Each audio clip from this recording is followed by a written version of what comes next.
Welcome to Caregiving Club On Air. This podcast is dedicated to the millions of family caregivers who want wellness tips and self-care solutions, who seek expert advice, and who want news about healthy aging and how to create well home design in our forever homes. I'm Sherri Snelling, a corporate gerontologist, author, and educator, a TV interviewer, host, and news commentator. I'm joining you from Southern California, where our interviews and news take us all across the country to explore the many ways to help you on your caregiving journey and to lift you up here at Caregiving Club On Air. Hi, everybody, and welcome to Caregiving Club On Air. I'm your host, Sherri Snelling. And in honor of April's National Humor Month, I have a really fantastic guest with us today, Kelly Conway, who is the daughter of the famous, iconic comedian actor Tim Conway, that you probably remember from shows like Carol Burnett and McHale's Navy and a host of films. But she's going to talk about her new book about growing up with her dad and also being a caregiver for him later in life called My Dad's Funnier Than Your Dad. So stay tuned because that interview is coming right up. And then in our caregiver wellness news, we're going to talk a little bit about humor, which can certainly relieve stress and can help us in our health efforts. We're going to talk a little bit about fun in well home design news. And then as always, we're going to end our podcast with our Me Time Monday wellness hack, and stick with us until the end because we have a really special surprise for you. We're going to do a virtual forest bathing exercise just in time for Earth Day on April 22nd. So with that, let's take a look at caregiver wellness news.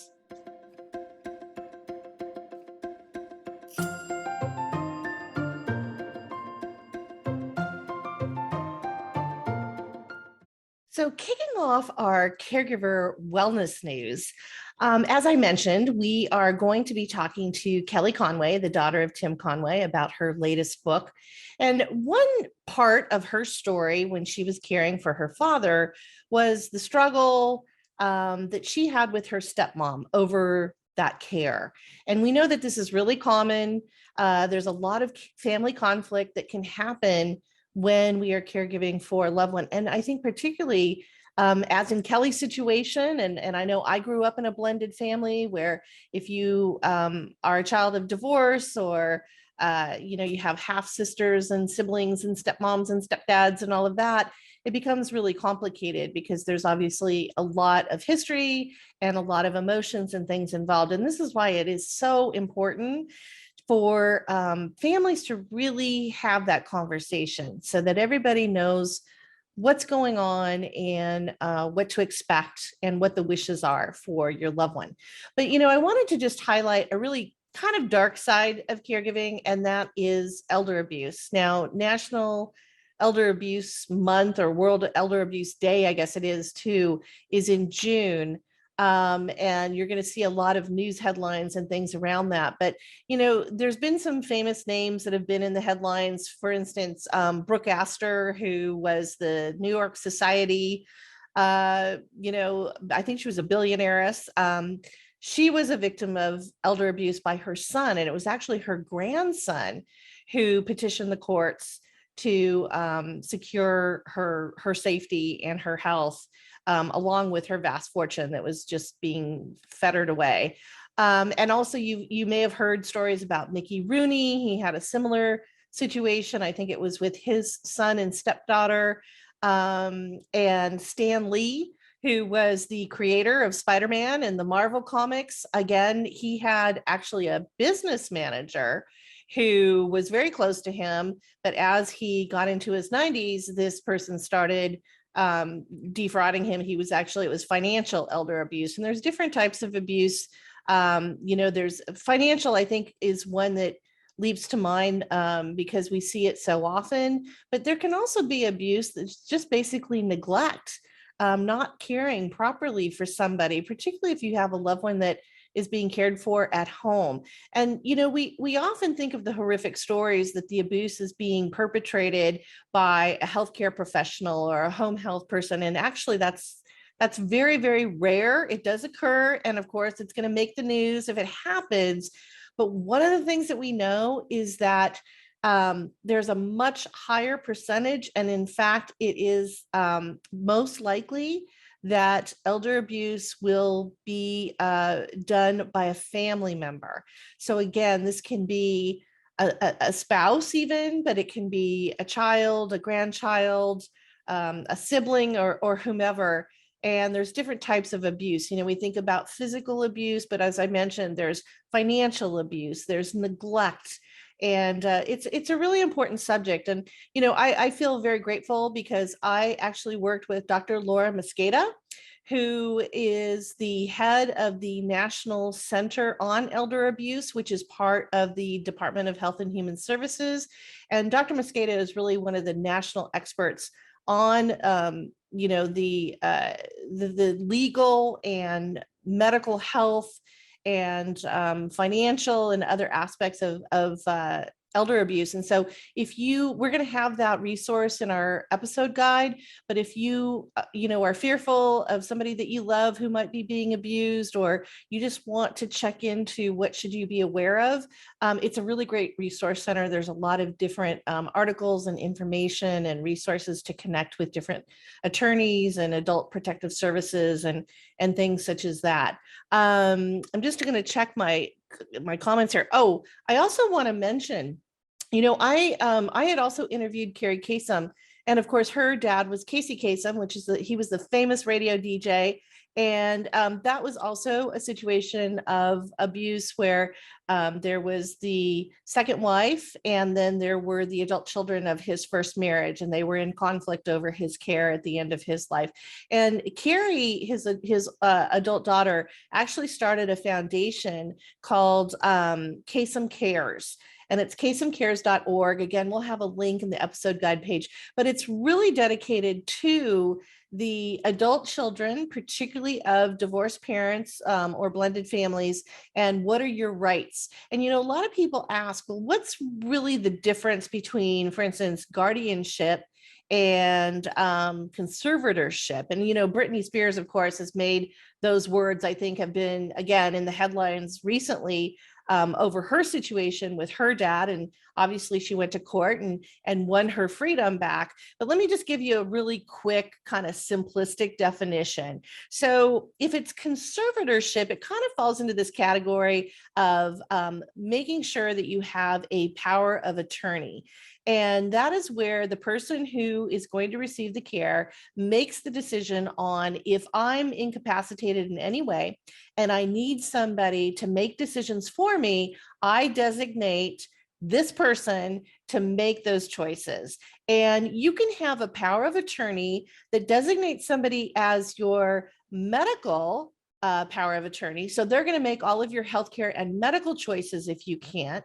And then you can have a separate person. It could be the same person, but you can also have a separate person identified who is the durable power of attorney for financial situations and has power of attorney over your finances. They can continue to pay your bills and different things like that. So that's more of where you're making the choice who is going to speak for you and who is going to be your advocate when you are not able to. Now, guardianship, of course, is different. And we think about this a lot in child cases, but it's becoming obviously much more prevalent as we have an older aging population. Now, guardianship is actually then where the court chooses. So this is where the person who's receiving the care, maybe they've fallen into a coma, or they've had a horrific accident, or traumatic brain injury, or something's happened and they don't have in place that durable power of attorney. Then it'll either default typically to the spouse. But then when we get into these contentious situations where families aren't agreeing, you see a lot of legal activity where one side or the other is going to petition for that guardianship. And guardianship, then the court will designate who that is. And that means you have complete control over that person. It's every thing that's going to happen to them medically, health-wise, their finances, their estate, whatever it is. And I'll talk a little bit in pop culture about a very dark comedy that was out recently. But, these are really important, I think, things to think about, and certainly to have those conversations with your family to make sure that those things are in place. The other thing that I wanted to talk to you about, and let me also mention another great resource is the elder law attorney. Now, this is an attorney. This is not just an estate attorney. This is actually an attorney who's gone about getting a certification on senior care. So they understand all the nuances of nursing homes and assisted living and, the financial world of Medicare and Medicaid and long-term care insurance and all those kinds of things. And one of the things I will tell you is elder law attorneys are really terrific, because I've done several interviews with some of them, and they have said, one of them told me, Sherri, most family members come to me about 3 to 5 years too late, when I could have saved them at least, maybe $500,000 or more if we had just put those plans in place a little sooner. So again, it's really important to kind of plan ahead for all of those potential situations that happen, particularly I think as we get older. They can certainly help save you a lot of money, and certainly save a lot of that conflict and that grief. They can serve as kind of that mediator, if you will, if there is some family conflict that is going on. And I just want to do a little shout out, because Grace Whiting, who is a colleague of mine, she was actually the president of the National Alliance for Caregiving, and I was on their board, and I've served on different committees for them. She's recently left, and she is now the president of the National Academy of Elder Law Attorneys. So congratulations to Grace. And that's a great place. If you want to look for an elder law attorney, you can find them there. So let's move on now to stress. Okay, so April is National Stress Awareness Month. And I just want to do a little quick overview of stress, because we talk about it so often. And, stress is one of those things where it's somewhat invisible. We often don't know that we're stressed. And I do a little test when I do my speaking engagements, and I ask the audience if they feel their tongue pressed against the roof of their mouth. I think I did that on one of our earlier podcast episodes as well. And the answer is, if you have that, or if you can lower your shoulders just, by a quarter of an inch, what that means is that your body is poised for stress. It's in that fight or flight position, which means you have chronic stress without really realizing it. So there's a great book, if you're interested in this, there's a great book called The Telomere Effect. It was written by Dr. Elizabeth Blackburn, and she actually won the Nobel Prize of Medicine for her research on telomeres. Now, telomeres are the protective endings of our chromosomes, or our DNA. And what happens is, when you have chronic stress, you are starting to dissolve those telomeres. They are actually starting to just disappear. And then what happens is, the DNA strand, and we all know kind of what that looks like, that double helix, it starts to unravel. And okay, so what does this all mean? And if you can visualize a shoelace, by the way, you know how the shoelace has those plastic caps on the end? Well, think of the plastic cap coming off, and you know how the shoelace kind of frays, and it goes all over the place and gets shorter, and it's harder to tie and all that. That's what's happening to your DNA and your chromosome. So what it is really relates to is, it is literally taking years off of your life. So what Dr. Blackburn's research showed is that 1 year of chronic stress, and by the way, we know that most caregivers who are stressed, the average caregiving journey is about 4.5 years. So 1 year of chronic stress means that you will reduce your lifespan by about 6 years. Now, before you get way stressed out over this, don't worry, because you can build it back, which is the beauty of our bodies, right? The science of our bodies is so amazing.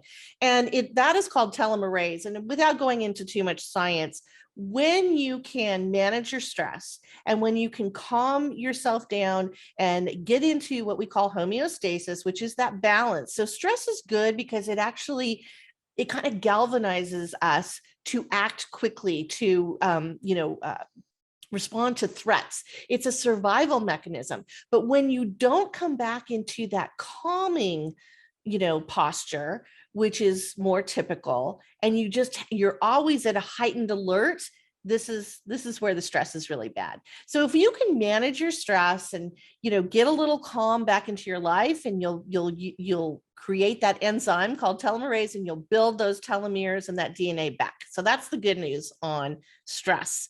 And then, it's National Humor Month, as we said, in April. And there's a little bit of an urban myth, and it goes like this: children laugh 300 times a day, and adults only laugh about 15 times a day. Now, there have been some scientific studies, and the adult laughing about 15 times a day is pretty close to what the studies are showing. The 300 times a day with kids, I can believe it. I've seen kids who are pretty giggly, but there hasn't been any real science that shows it's the exact number of 300. But let's just say kids definitely have a little bit more fun than adults in general. But what we know is that laughter is contagious, and it's also really good for our health. And in fact, there's something called humor therapy or laugh therapy. Now, it's been used a lot in the cancer community, and it's been used to reduce pain and to really get ourselves focused on something that's a little bit more positive. That we have different breathing when we're laughing and when we're giggling, and it also aids then in our healing. And so you may have heard of Norman Cousins. He was actually a journalist, and he had a really painful disease called collagen disease, which is somewhat similar to arthritis, very, very painful.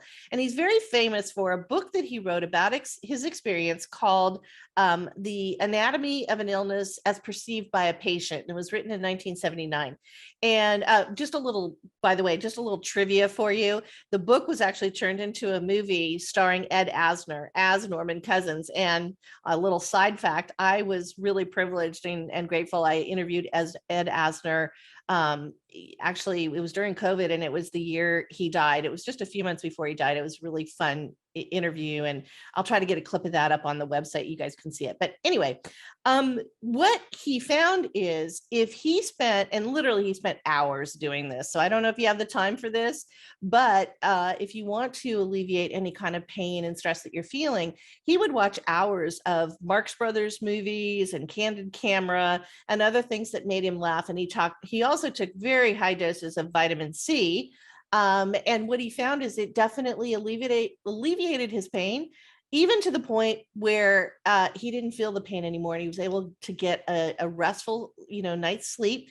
And then that actually helped him through his disease, and he was able to go into remission with it. So just a little bit of something to think about when we talk about humor being healing.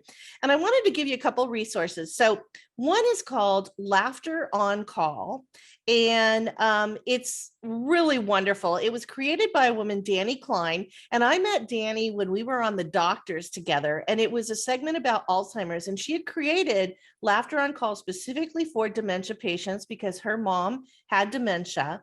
And what she does is she gathers together comedians who have an off day and aren't working or whatever, and they volunteer their time to go into assisted living and memory care, or even to do things online as they did throughout the pandemic, and get people to laugh. And even with dementia patients, which again, the communication is a little bit more challenging, but it's amazing what these professional comedians are able to do. And they say they get as much out of it, of course, as the person that they're helping to find a little humor in the day. So check that out. If you've got a loved one and you want to kind of engage them in something fun, you can join one of these online sessions that Danny has, or look for her program to be offered in different memory care.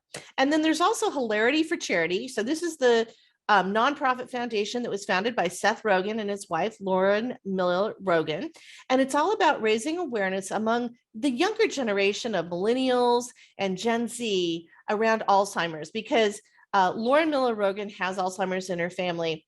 And both she and Seth really see this as the disease of their generation. They know that there's no cure yet, and there is going to be a higher prevalence of more and more older people and more people being diagnosed now because we know so much more about the disease. So they're really trying to use humor as a way to engage younger people in understanding a little bit more about what Alzheimer's and dementia is. And they do a lot of really great charity events.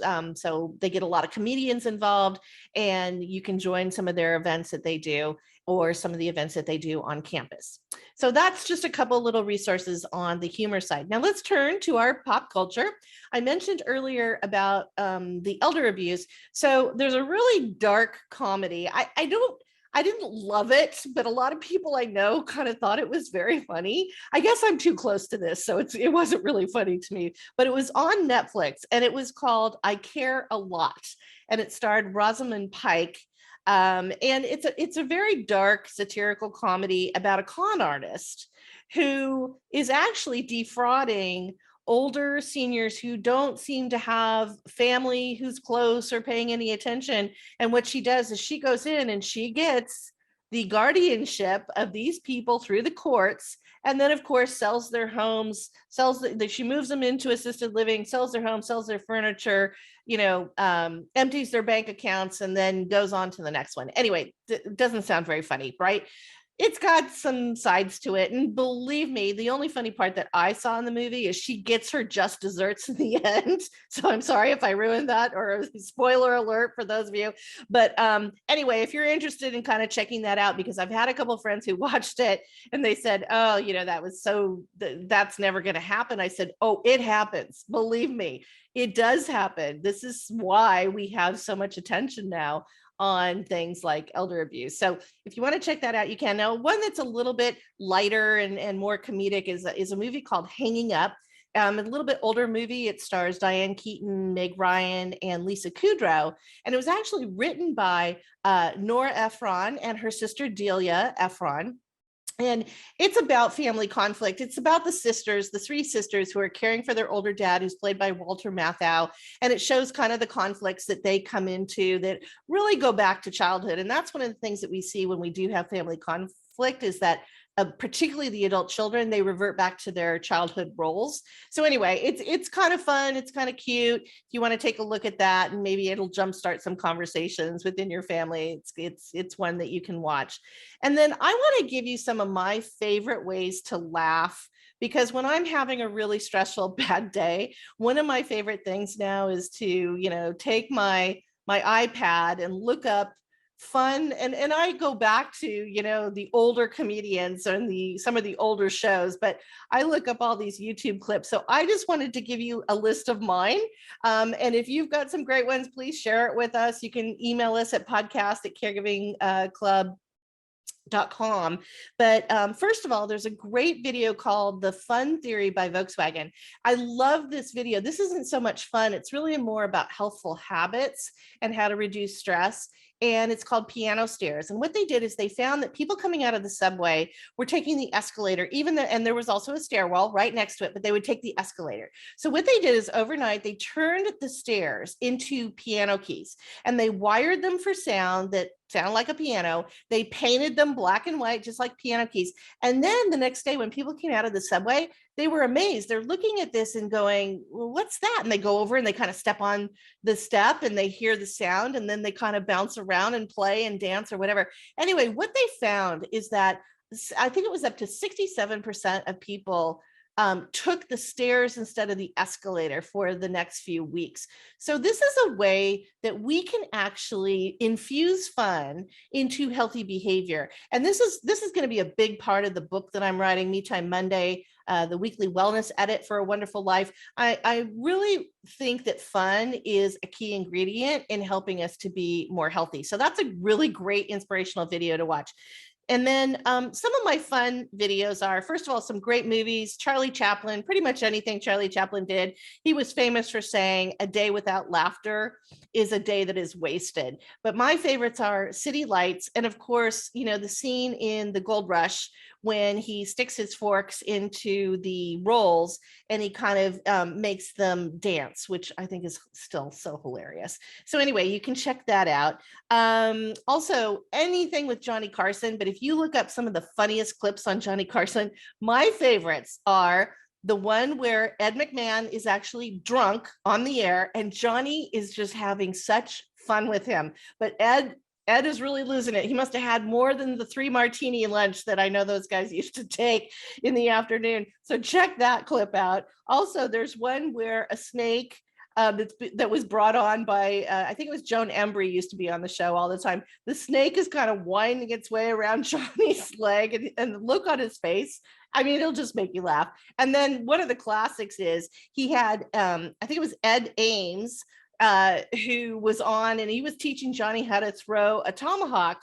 And they had an outline of a person on the wall and he throws the tomahawk and it lands right in the person's crotch. So on the wall, not real. So anyway, some of those are really hilarious. And then one of my big go-tos is Eddie Murphy, pretty much anything he did on Saturday Night Live.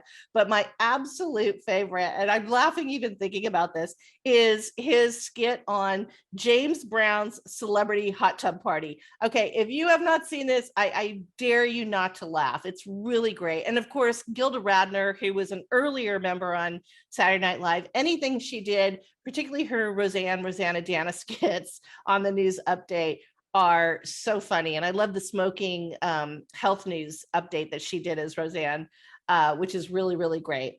And then, of course, let's not forget Tim Conway, because we're about to talk to his daughter, Kelly. But Tim Conway was just a brilliant genius when it comes to comedy. And, you know, he was on Carol Burnett, and I remember watching him, and I watched McHale's Navy too. And I just want to do a shout out, by the way, on McHale's Navy, because my best friend since college is Molly Ballantyne. And she is the daughter of Carl Ballantyne, who was on McHale's Navy with Tim Conway. So a shout out to Molly and to her sister, Sarah, and their wonderful dad, Carl Ballantyne. He was also very brilliant. But anyway, you know, Tim Conway made up these skits and he is so clever and so funny. I think my favorite one is the dentist office, and it's he and Harvey Korman, and Harvey Korman cannot even keep it together. I mean, he is laughing throughout the whole skit because Tim Conway is so brilliant. And then my late stepdad's favorite of Tim Conway was a character he did called Dorf. Now, Dorf was this little diminutive man, and what he did is Tim Conway would stand in this like hole and they would have the floor come up to like almost his belly button, and then they would just put the shoes in front of him. And then it was so funny. And he would do these videos on how to, and he did one on golfing.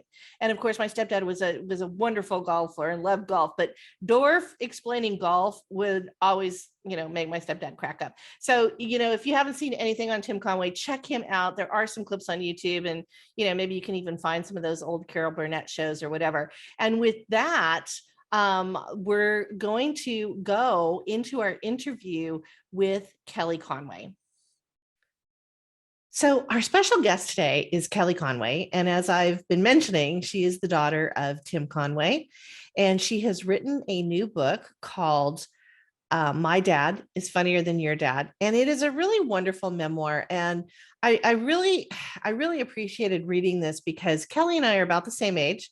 And obviously, we both grew up in Southern California. And so some of the stories that she tells just about childhood, just fun childhood stories, just really reminded me of my own growing up and childhood. Now, I will say that she, however, had some really interesting memories to share because, you know, as I didn't do, but she did when her dad was filming over at CBS, she was talking about how they would go backstage, you know, when the filming was going on one soundstage, they'd kind of wander over to the Sonny and Cher show and some other things that were going on, which sounded pretty hilarious. But it just sounded like, you know, as brilliant as Tim Conway was as an actor and comedian, and he wrote so many of his skits, and he also directed, I know, and I think produced.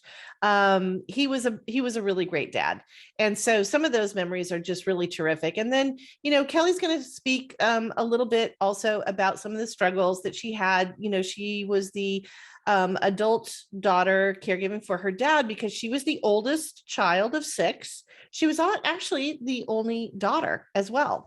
And so she talks a little bit about those struggles. Her parents had divorced years earlier and her dad had remarried. And unfortunately, unfortunately, she and her stepmom were not always on the same page. And, again, it's a really tough, kind of a tough situation to go through. And, Kelly lost her dad, I think it was about 3 years ago now. And I just wanted to give a thanks to her. And I'm so grateful that she did this interview. I reached out and she was really up for it. She was on her way though to work. She works in the film industry. She's a costume designer and stylist. And she was on her way to work because she had a really heavy schedule, but she made a few minutes to talk to me. And I'm really grateful for that. And it did get emotional. And I just want to thank her for sharing everything that she had to share with us. So one of the things I think you're going to get out of this wonderful book is the beautiful, wonderful bond between dads and their daughters. And so with that, here's my interview with Kelly Conway. Yeah, I mean, like I said, I'm in my car, so it's kind of silly. And I'm dressed for snow, even though it's warm out. Well, you do look great. You've got that California cool going on. So anyway, so again, thanks so much for making time. And I just thoroughly enjoyed reading your book. My Dad's Funnier Than Your Dad. And I wanted to just, kind of kick it off with, you lost your dad about 3 years ago. But as I was reading the book, what really jumps out, I think, is that your dad was this huge icon, in comedy, TV, and film. And yet you had a relatively normal upbringing, which I think is rare, right, for Hollywood kids. And you had a very special relationship with your dad. So just tell us a little bit about kind of growing up, as Tim Conway's daughter. Well, my mom and dad were both from the Midwest. My dad's from outside of Cleveland, from Chagrin Falls, and my mom's from Dearborn, Michigan.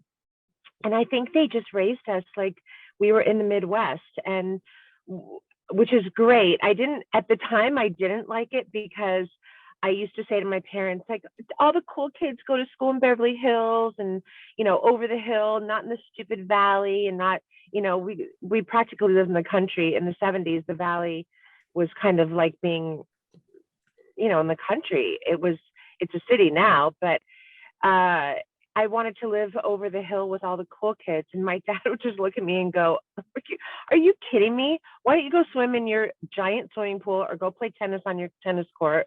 Or like, he kind of had to kind of set it straight, where I knew I was so lucky. But you don't realize how lucky you are until now, right? Until you really get a taste of life and how hard it is sometimes, and how great you had it in an awesome home with parents that paid attention, Absolutely. Well, and I think back, because you and I are around, we grew up in the same era.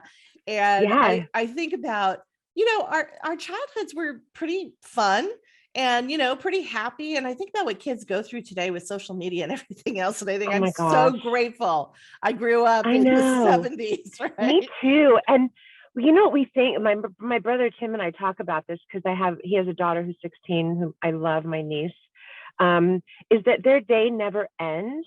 The pressure of, kids at school and, classwork and homework and style and hair and like clothes, it never ends. And at least when we got home from school, we were done. You go play in the yard or go jump in the pool or play in a sprinkler, and it finished. But they never get a break now. It's 24 hours. They don't. That is so true. Well, so I think that one of the things that really jumped out when I was reading this, and first of all, I really resonated with your story. And I have to tell you that as I was reading the last chapters, it almost became like a thriller for me. Like I kept I was up all night going, you were like the heroine. And I'm like, this has to work out. This has got to work out. But tell us a little bit about, obviously when your dad, first of all, there was confusion over, some people said, well, maybe he has dementia or Alzheimer's, but actually he had something called, is it NPH? It's called, normal pressure hydrocephalus. Okay. And I didn't know, who knew about it before? They still don't know very much about it. Unfortunately, it's a disease that just wreaks havoc on everything. It's too much fluid in your brain, and we all have it swirling around in there. But there's a natural valve that all of us have, and his wasn't working. That kind of pushes the fluid through your spinal cord and then your brain. And from what I understand, when the fluid gets kind of stuck in there, it almost creates moving, not tumors, but moving parts that affect different things in different places every month, or for every couple of weeks or every month. So it's not a fun one to have. I mean, nobody can choose it, but none of them are fun. Right. But like he said, the doctors just said it wasn't dementia, but it can bring on dementia, like things that happen to you throughout this disease. And they tried to cure it by putting an artificial shunt in to kind of drain the fluid, and that worked for a little bit. But in the end, he was sick, and Yeah. I didn't want to go into that part of it necessarily, but I'm so proud of what I did for him, even more proud than anything I've done, than the book, than my career, than anything, is that I fought my tail off for him every day. And it was for me and for him, because I wanted to see him, obviously, because my dad and I were so close, and it just wasn't an option. I talked to him every day. And if I didn't talk to him every day, if a day or two went by, then he'd be going, "Where are you? I'm going to go start calling the police or the hospitals." Like, he knew where I was all the time, and I knew where he was. Right. So that part was hard. Well, and I think, and again, I really resonated because I'm was in a similar position, being the oldest daughter. And, Mm-hmm. and you were very close and you lived close. And so you kind of, that kind of caregiving responsibility fell on your shoulders, but you also came from a blended family like I do.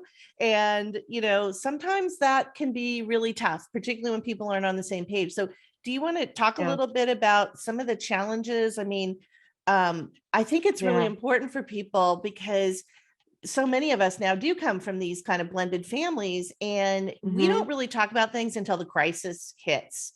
And then the emotions are really high. So tell us a little Yeah. bit about kind of what your challenges were caring for your dad. Well, in the point I was trying to, the point I was trying to make in the book was, I do have a blended family. My dad was married to Charlene for 30 years, and we got along great for 30 years. It was great until my dad got sick for the last 3 years. I understand that when you're losing someone, it's not like my dad didn't get hit by a car and he was gone. It was a slow process, and it was sad. And there's no way to not, the best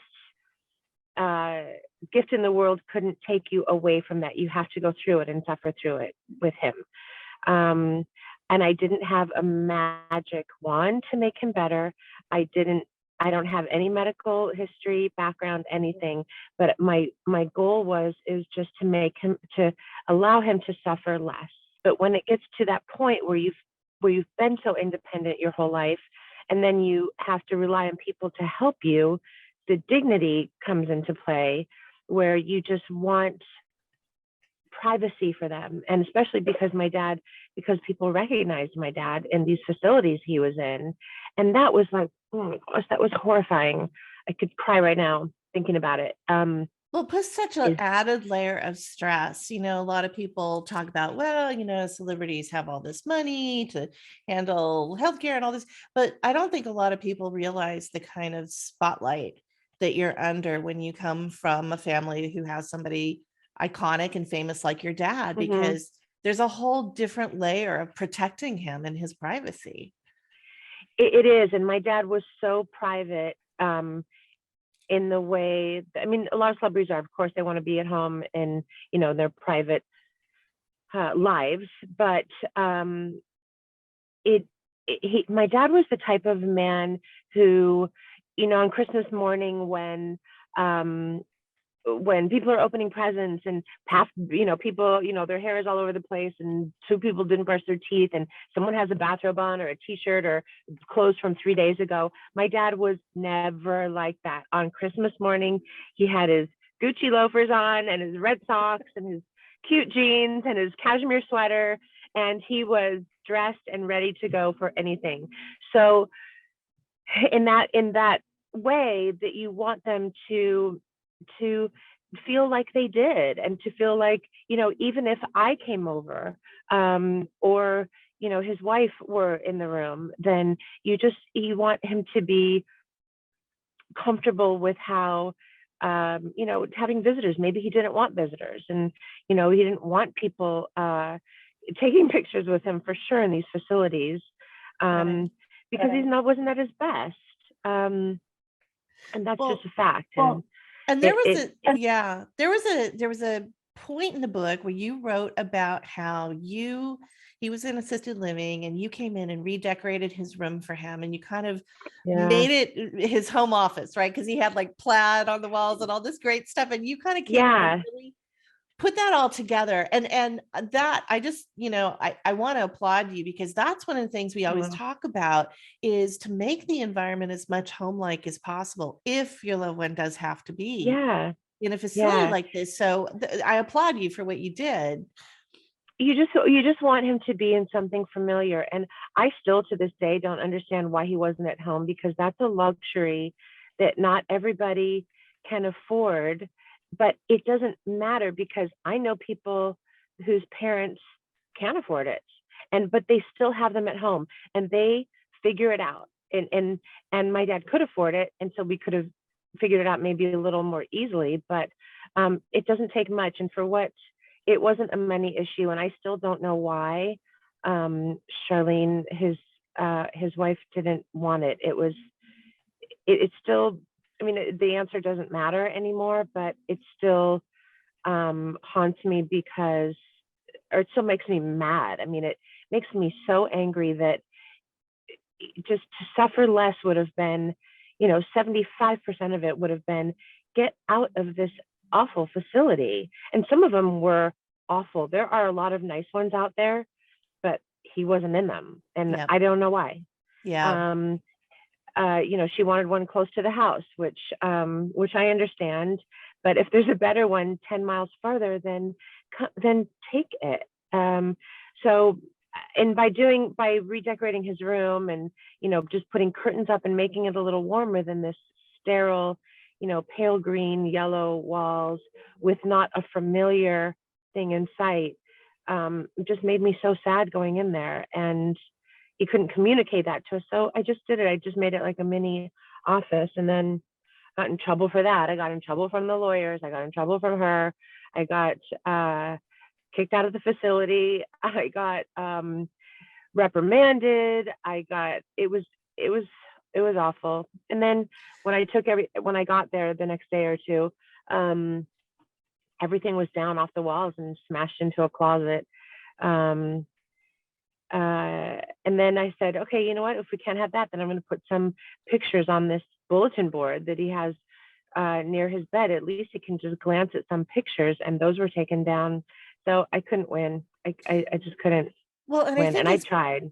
As people read your story, I think, again, there was a struggle, there were challenges, with your stepmom, and you even had to go through the legal route. And even when you did that, it still wasn't enough, because then the things that were in those documents that said you had legal rights to visitation and other issues, they weren't granting that to you. So I think a lot of people are shocked when they hear, oh my gosh. I mean, for me, my heart broke knowing that she didn't call you when your dad passed, that you had to hear it from a friend who had seen it on the news. Luckily, I heard it from my best friend who lives in New York, and she called and said, because I talk to her every day, and she knew that, like I said, it's not like my dad died suddenly in an accident. He was he was fading and it wasn't going well. And, you know, every time I left, I knew maybe it could be the last time. So I made that the last time every time. I mean, every time I left. But it's still a shock and you don't want to hear it. I don't want to read it off Fox News when I opened my phone. Yeah. That was horrible. It's so cold and ugly. And it didn't have to be like that. And What would it you tell other family caregivers out there? Like, if you look back over the things that you kind of either struggled with or had to do, is there any advice that you would give to other daughters, other adult daughters who have a similar situation, maybe where, there's a step parent yeah. and all that? Well, the legal system is rough, and I think it works in some situations. It didn't work in mine. Like you said, I had the legal documents. I made copies of it. I had them in my car. You know, this is what I get to see his medication list, and I get to talk to the doctor. But they kicked me out. They wouldn't let me. So it didn't work for me and my brothers, my family. Unfortunately, this happens more often than I knew about, than anybody knows about. I know a law firm that has a new wing of their office, a new department to handle only cases like this because it's gotten so big. The client list has gotten so big, just to handle the volume of things like this that happen to other families is massive. Our parents, whether you're close or not to them, they took great care of us when we were all growing up, all the kids. Every parent did, and they deserve to be treated back just as well. And if a step parent comes in and a stepsister, I have a former stepsister that had a different idea, like you said, on his health care. It's not up to them. It's up to doctors, and it's up to caregivers and nurses. I didn't even know. I mean, of course I know what hospice is. I kind of basically know the process and the procedure, but every person's different and everybody's different. Every body is different. I don't know what I wasn't told what was going to happen and how long are you in hospice for, and nobody really knows that, but you can have an idea, and I wasn't allowed to know that. So it was rough. Like I said, it was rough, but not as rough as it was for my dad. And I think daughters, you asked about if a daughter has this situation. I think I'll speak for my family. I have 5 younger brothers, and in my family, the boys run for the hills. like, great, dad had a sandwich today. He's eating good. I gotta go. I gotta run. Like, their boys are just like, oh, I can't. I think girls run into that flaming building more than boys, and it's just a natural. Girls do that, and especially if you're close. It depends. Your mom or your dad. I was very close with my mom too, and I did the same thing for her. She had cancer. But it was a different situation. And so, just keep fighting. And if you have to go the lawyer route, it's, they told me in the beginning because his wife had the power of attorney. That is the strongest document. I think it's stronger than our Constitution in America. Like it is one heavy piece of paper that controls everything. And I didn't want, like I said, I had nothing to make him better. I just wanted him to be with his own blanket, with in his own bed, with pictures on the wall and everything there, so people can come visit him, and not just somebody that happened to be walking by a facility hallway. You just want the best for them, and you want them just to have, at the very least, I wanted the cashmere blanket that he loved that was at home instead of a blanket from Amazon that was made out of plastic. Yeah. And it's not that hard. Yeah, it isn't. Kelly, you also talked a little bit about, again, we talked about you were at the forefront. You were the warrior leading the charge on the caregiving for your dad in terms of your siblings. I was so happy to read because I loved your brother Tim's radio show. And I was happy to read that Oh, he you finally too? came around. Yeah. That he didn't, like you said, he wasn't really totally tuned in maybe to the day-to-day, struggles. And then Yeah. there was that point where he kind of had that aha moment. But tell me about what helped you. Like you kind of had a little bit of a circle where you had Karen, Mhm. who's, in your family, and you had, your brothers and particularly Tim, but what really helped you kind of soldier on and keep up your strength and your stamina through all of this? Um, well, Karen, oh my gosh, Karen was like the best friend I could have, and she's like a sister. She was like a sister before because she's Charlene's stepdaughter from a previous marriage. So she was like family. She was amazing. I have amazing friends. I have um, I have my mom's strength to just keep going, no matter what. I have the memories in my head of my dad just helping everybody, supporting everybody, whether it's by having them over at his house or a phone call or financially, helping a friend or our families or whatever it is. He was the kindest, nicest man, and he didn't deserve the end like it was. And when I agreed to do the book, I wasn't going to. When I agreed to do it, I said I didn't want to talk too much about him being sick because I didn't want to have a cloud over the memories people had of him. Right. Because they were so happy, and they, some people told me that was the only quiet hour in their house all week was from 10 to 11 on Saturday night. Yeah, Carol Burnett when their parents weren't fighting and the baby wasn't crying and the bill payers weren't knocking on the door. Right. The bill collectors. So he made so many people so happy, but and it wasn't because of his celebrity. It was because of he was my dad and he was my pal, and he just keep going. I don't know. Yeah. That's my mom and my dad in me. Yeah. And I use it. Thank God I have it. Yeah. Because in my work you got to keep like it takes some stamina. Right. To do it. I'm so sorry. I'm going to stop. No, crying. that's okay. Particularly the last couple of years, I think with what we've all, Oh whether you're caregiving or not, we've all been through so. Well, I can share with you just a quick little personal story. So I took care of my stepdad who raised me. So my dad and I didn't really see each other for a lot of my childhood until the end with him, and then we became very close.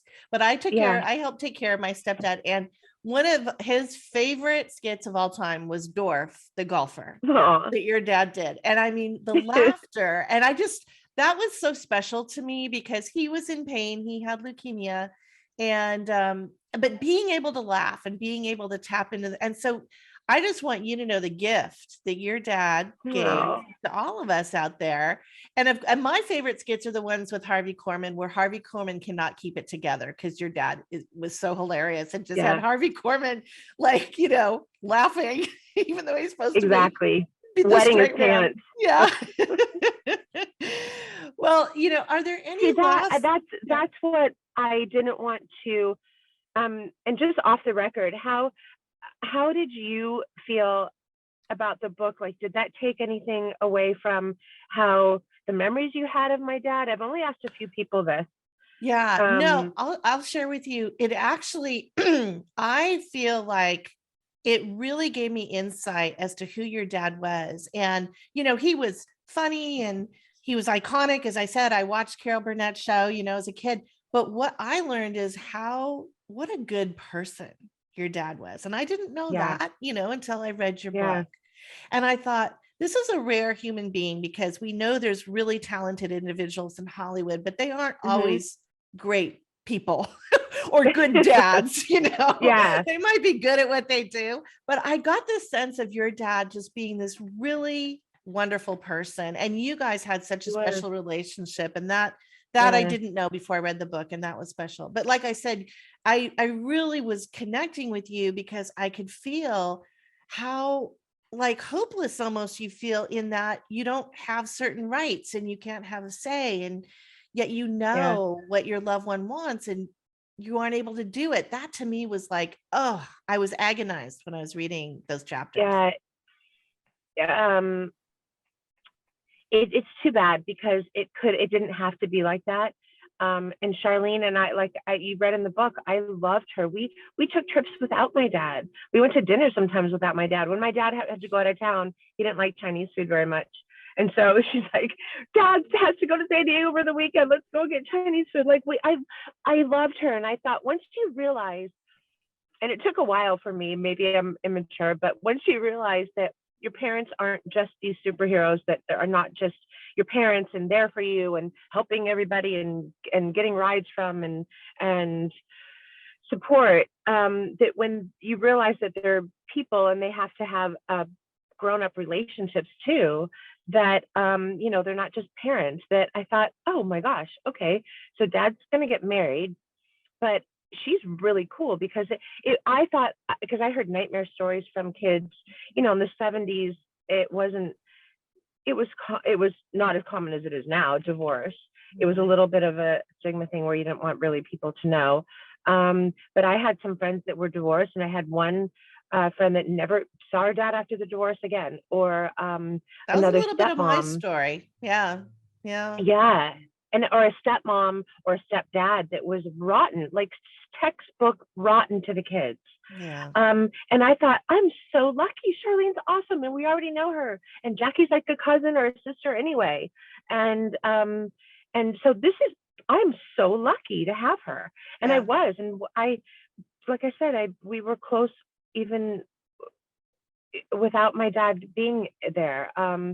So I think I was going to start saying earlier that I understand when someone's leaving, you go into that panic mode. Like, can you imagine like knowing that, you have 2 months or 5 months or 2 weeks or whatever it is, like that panic of somebody leaving and passing away. I get it. I wouldn't have gone the route that she did. It didn't have to be like that. If she didn't want to be best pals, if she thought I was a liar or creating problems, then then fine, but don't keep me away from him. And because that's not what he would want. Well, and I think that comes through in the book too, that your focus was on him. And Mm-hmm. very often I think sometimes with caregivers, the focus is more on them. You want to have balance, and that was going to be my other question is that, how did you find your balance or your me time during this kind of stressful time? I know I think I know the answer, but I'm gonna ask you, what is your favorite me time activity that you do for Skiing. you? Yeah, skiing. Skiing. Is that what you were gonna guess? Yes. Yeah, I spend a lot of time in the mountains, and skiing is just, it's outside and it's fun, and I can do it well, and so it's just something that I know. I probably ski better than I walk, so it's just you can be by yourself or you can be with a group of people, and I would go ski for a couple days, and my dad knew that too. Like, he's like, where have you been? So Well, and we're lucky. We both live in California. I know you live, in Malibu area. yeah. And so we live at the Where do you live?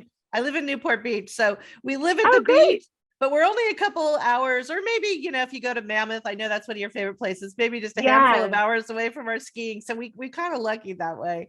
Well, totally. Kelly, I don't know if there's anything else that you want to share in terms of what you would, the advice that you'd give to family caregivers out there. I would say to focus on that part is, in your article, is to just never give up. There are people you can talk to. Carrie Kasem's foundation, Kasem Cares, is an extraordinary group of people that know this part of the sometimes end of life with parents. Her foundation focuses on really just step parents, adult children who have parents that are ill, and step parents. That's what they counsel. That's what they raise money for. That's what she goes all over the country, to DC, to try to get bills and laws passed so people can, so people don't have to go through what Carrie went through and what I went through, because it's rotten. And like I said, it was always more rotten for my dad, because I'm not complaining at all. I told you I'm most proud of that than anything I've ever done. And whether it's just struggling through those few weeks of like, I was losing my mind, that I couldn't even, I'm going to wear the same thing for a month because I can't even focus to go into the closet. You just charge it. You get dressed. And you're a stylist. And I'm a wardrobe stylist.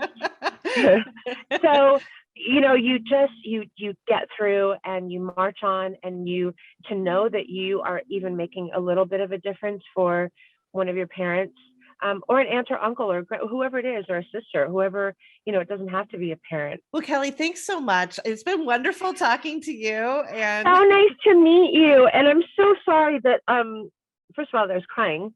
no, and you look so nice, and you're so put together, and everything looks beautiful around you, and your makeup and your hair. And thank you. Well, I take that to heart, because I know, again, you're a stylist, so you know how to, get all these things kind of put together. Not today. I'm charging through a massive job that I'm on, that's taken over my life, which it's been a fun one. Well, I just want to thank you for making time for this, and thanks again, and have a great rest of your Sunday. Much. It was very nice to meet you. Okay. So thanks. Happy to meet you. All right. Bye-bye.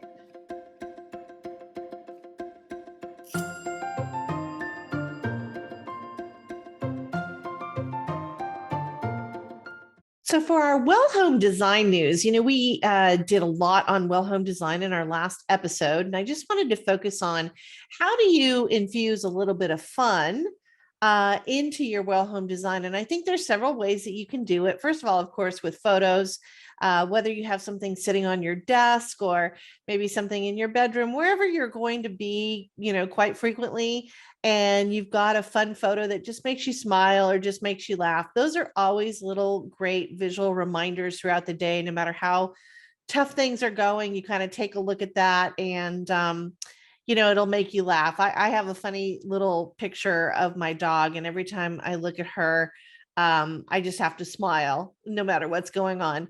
The other thing is, photo albums, of course, are great, and particularly for our loved ones.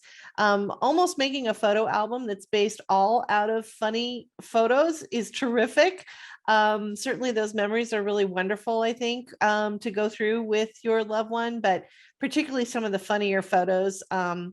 I'm thinking of one that I have that I really cherish, and it's of my grandpa and my mom and I think we're sitting on a couch, and I think we have some funny hats on or something like that. Anyway, so having those around are also really terrific. Playing fun games, that always helps. So making sure that you can always pull out, a Monopoly or a Scrabble or something else that makes, is kind of fun, Pictionary, whatever it is, kind of get a little energetic there, and maybe even, play that game with family or with friends. And then, one of the things that I find is really great is, we talk about visualization a lot in mindfulness and meditation. And again, those are those visual reminders like your photos. But something that I have that it's kind of like my little secret. So in my kitchen, I have on my side of my refrigerator that nobody ever sees but me, because I'm over there, mixing or whatever, but you can't really see it from any other room. Are these magnets, and they're by Ann Taintor.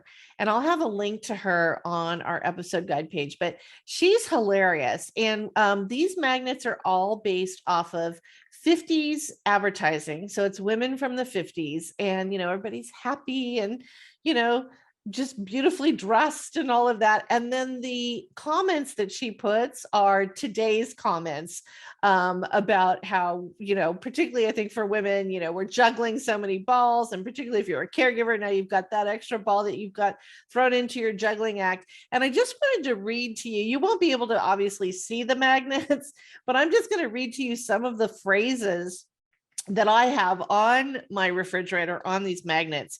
So these are my absolute favorites. The first one is it love or just allergies? The next one is, things are fine. All I have to do is win the lottery. This one is great. It's, I'm so happy it's happy hour. And this one I actually gave out as a gift when I was working at a large health insurance company. And I mean, we were just so overworked and so stressed out most of the time.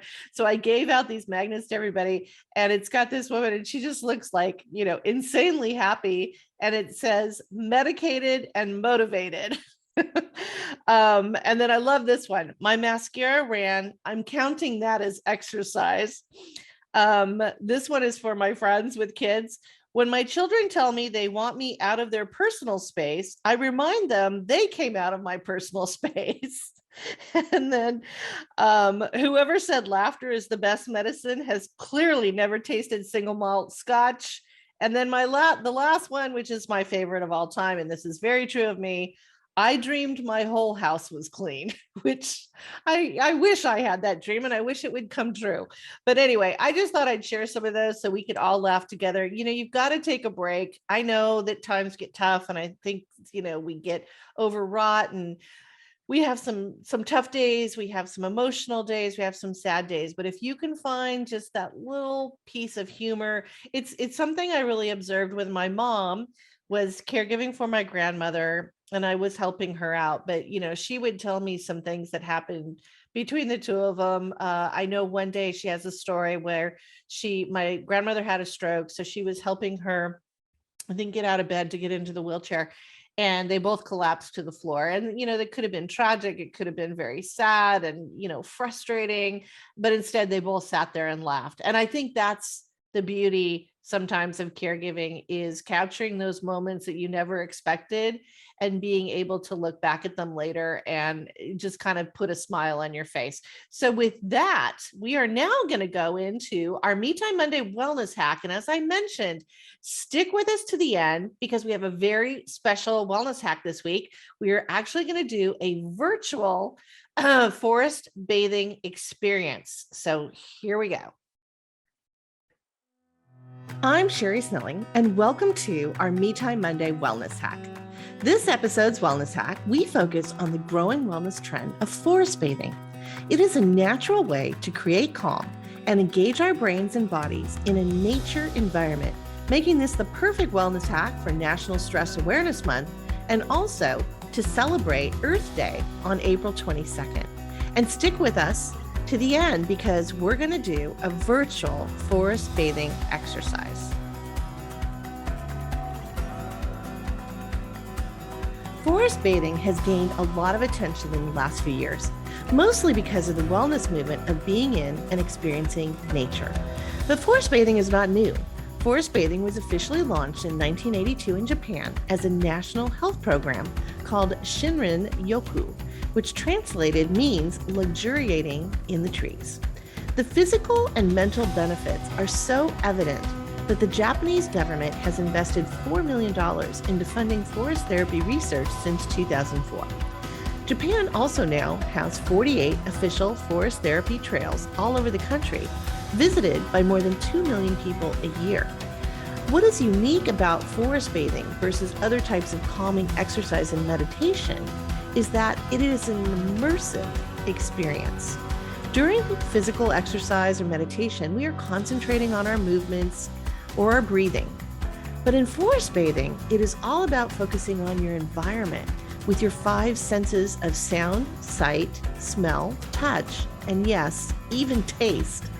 We know that stress creates physiological reactions in our bodies. One study found that higher prolonged periods of stress increase our cortisol levels, which in turn reduces the intensity of taste for both sweet and sour foods. Altered taste perception can lead to appetite loss and even increased depression as our brains react to the loss of pleasurable taste, which is closely tied to smell. In fact, 15 million people have problems with smell, and 7.5 million have problems with taste. And this prevalence increases as we age. This makes forest bathing the enchanted forest for family caregivers. Another health benefit of forest bathing is being in fresh air. In fact, trees are life-giving. They provide vital oxygen and remove harmful gases such as carbon dioxide to make the air we breathe healthier. Here's how it works. A tree uses a process called photosynthesis, where the tree leaves pull in carbon dioxide and water to convert them into chemical compounds that feed the tree. But during this process, the tree also emits a chemical reaction that produces oxygen while also emitting oils that protect it from germs and certain insects. Being in nature, and specifically around trees, gives us the same benefit. We breathe in more oxygen and healthy air, and the phytoncides created help our immune systems and reduce our stress. And of course, during the evolution of human beings, trees offered protection from frightening hunters and shaded us from too much sunlight. So in our ancient brains, trees are a place for comfort and safety. So you could say trees are lifesavers. About 85% of the US population lives in suburban and urban areas and may not have access to traditional rural forests. In gerontology, we call this nature deficit disorder. Studies show people suffering from nature deficit disorder are more anxious and have less resiliency. Most caregivers are at times overwhelmed by all the responsibilities they are managing. Having to focus on work, home life, and the loved one that you are caring for leaves far too little me time. In addition to the physical fatigue, there is also the emotional fatigue. The worry and anxiety, sadness, frustrations, and guilt are all part of the caregiving journey. Getting even 5 minutes outside, whether it is a nearby park, walking in your neighborhood, or even stepping into your front or backyard, is vital to not just our physical health, but our emotional health. It is a healing, calming wellness hack. The immersive experience allows us to revert back to our ancient brains when we felt comforted and secure in forests and nature. And using the 5 senses helps reset our focus. People who practice even a few minutes of forest bathing a week are less stressed and are more patient. That is why forest bathing clubs are on the rise, with more than 2.5 million people a year now forest bathing. And being in or even gazing upon nature is not just for family caregivers, but also for the loved ones for which you care. Scientific studies have shown that hospital patients who had a green view, where they were looking onto trees or plant life instead of staring at walls or hospital machinery, required less pain medication and recovered faster. Beyond the stress relief and healing effects, forest bathing can also help with sleep. A researcher at Nippon Medical School in Tokyo conducted a study on the health benefits of forest bathing. After 2 hours of forest bathing walks, he observed the average sleep time of participants increased by about 15%, which translates into getting 54 minutes more of sleep per night. Participants were less anxious and scored more positively on a generalized anxiety survey, and the quality of sleep was better with more restful hours per night. Our brains crave nature. Whether it is being in a forest or gazing upon a beautiful green space with plants and trees, we help heal the stress in our bodies and boost our emotional health. For the next minute, we bring you a glimpse into forest bathing. As you listen to the sounds of the forest and the soft music, take this moment and close your eyes. Picture yourself in a beautiful forest, full of trees, Hear the birds chirping, hear the light rainfall on the leaves and the ground, hear the tiny crackle of twigs as you walk through your enchanted forest. Smell the air, breathe deeply, and feel the calm.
I hope you enjoyed our conversation with Kelly Conway, our humorous wellness tips, and fun well home design, and especially our Me Time Monday wellness hack on forest bathing.